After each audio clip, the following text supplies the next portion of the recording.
حضرت علی رضی اللہ تعالیٰ عنہ نے فرمایا 3 رشتے بے نقاب ہو جاتے ہیں، بڑھاپے میں اولاد، مصیبت میں دوست، غربت میں بیوی۔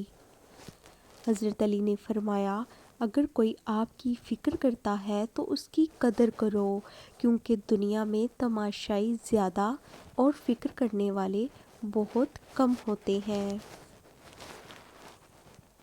حضرت علی رضی اللہ تعالیٰ عنہ نے فرمایا اپنے اندر پرندے کی طرح عاجزی پیدا کرو جو آسمان کی بلندیوں کو چھو کر بھی اپنی گردن جھکا کر رکھتا ہے۔ حضرت علی نے فرمایا خدا کو ناراض کر کے لوگوں کو راضی نہ کرو، کیونکہ لوگوں کے بدلے دوسرے لوگ مل سکتے ہیں مگر خدا کے بدلے کوئی دوسرا خدا نہیں مل سکتا۔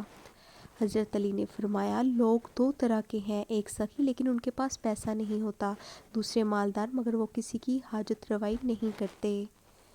حضرت علی نے فرمایا دنیا میں وہی لوگ سربلند رہتے ہیں جو تکبر کے تاج کو دور پھینک دیا کرتے ہیں۔ حضرت علی نے فرمایا غیبت کرنا کمزور آدمی کی آخری کوشش ہوتی ہے۔ حضرت علی نے فرمایا انسان کے جسم کا سب سے خوبصورت حصہ دل ہے، اگر یہی صاف نہ ہو تو چمکتا چہرہ کسی کام کا نہیں۔